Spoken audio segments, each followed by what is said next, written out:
Subscribe and click on the bell icon to be the first to receive the latest video.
আমার রাখি তৈরি করা হয়ে গেছে। আজ যেহেতু একটা স্পেশাল ডে, এই স্পেশাল ডেতে আমি সবার সঙ্গে একটা দারুণ রেসিপি শেয়ার করব।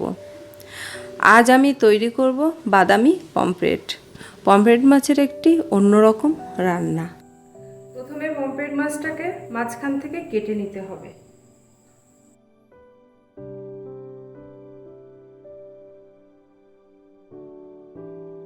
প্রথমে পেটের কাছটা এভাবে কেটে, তো মাছের ভেতরটা এভাবে কেটে নিতে হবে। আমরা সব মাছগুলো এভাবে কেটে নেব। প্রথমে আমরা পমফ্রেট মাছের জন্য পুর তৈরি করে নেব। পুর তৈরি করার জন্য প্রথমে আমরা কড়াইতে সামান্য ঘি দিয়ে দেব। তার মধ্যে দিয়ে দেব পেঁয়াজ আর গাজর কুচানো, তারপরে দিয়ে দেব লঙ্কা কুচানো,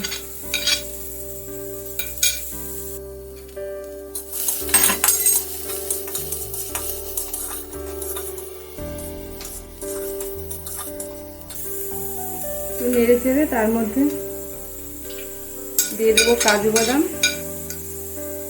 আর দিয়ে দেবো কিছুটা কিশমিশ।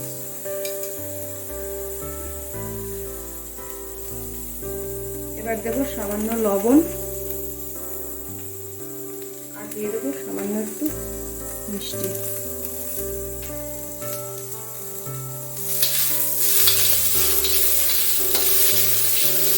মাছ রান্নাটায় কোনো হলুদ করবে না, লঙ্কার গুঁড়ো করবে না,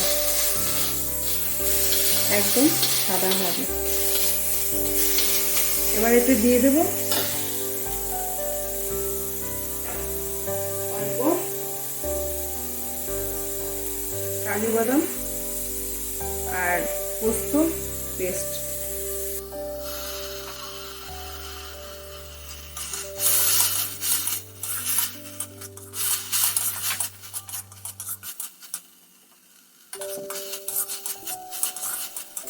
আমাদের পুরটা তৈরি হয়ে গেছে।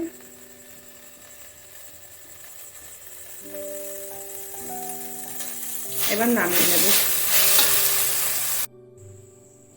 এবার পুরটা আমাদের রেডি হয়ে গেছে। পুরটাকে এবার মাছের পেটের মধ্যে আমরা অল্প অল্প করে দিয়ে দেব।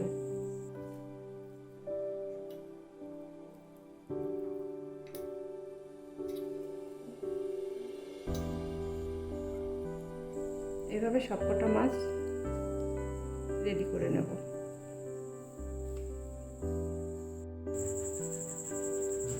আমরা এবার পমফ্রেট মাছগুলোকে ভেজে নেব। মাছগুলোকে হালকা লবণ মাখিয়ে ডিমের গোলায় চুবিয়ে তারপরে আমরা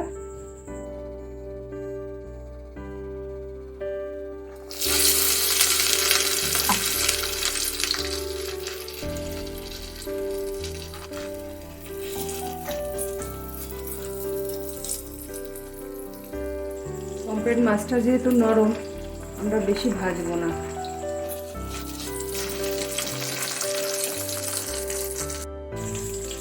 আমাদের মাছটা ভাজা হয়ে গেছে, ঠিক এরকম করে ভেজে দিতে হবে। আমরা সবগুলো মাছ এভাবে ভেজে নেব। আমাদের মাছগুলো সব ভাজা হয়ে গেছে। এবার আমরা গ্রেভি তৈরি করব। গ্রেভি তৈরি করার জন্য নেব সামান্য ঘি, তার মধ্যে দিয়ে দেব গোটা গরম মশলা, গোটা দারচিনি আর এলাচ।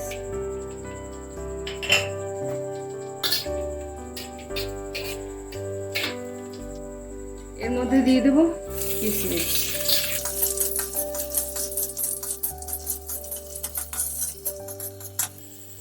এরপর দিয়ে দেব কাজু বাদাম আর পোস্ত পেস্ট।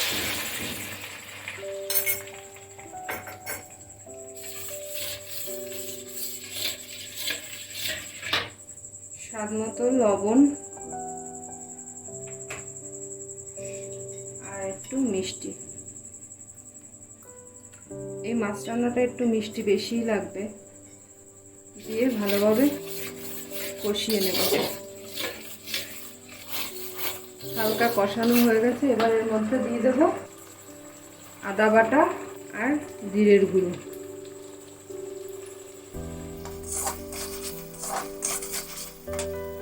মশলাটা কষানো হয়ে গেছে। এবার আমি দিয়ে দেব নারকেলের দুধ।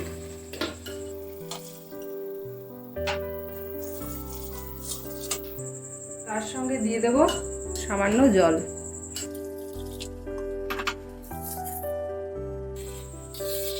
জলটা ফুটে উঠেছে। এবার মাছগুলো দিয়ে দেব।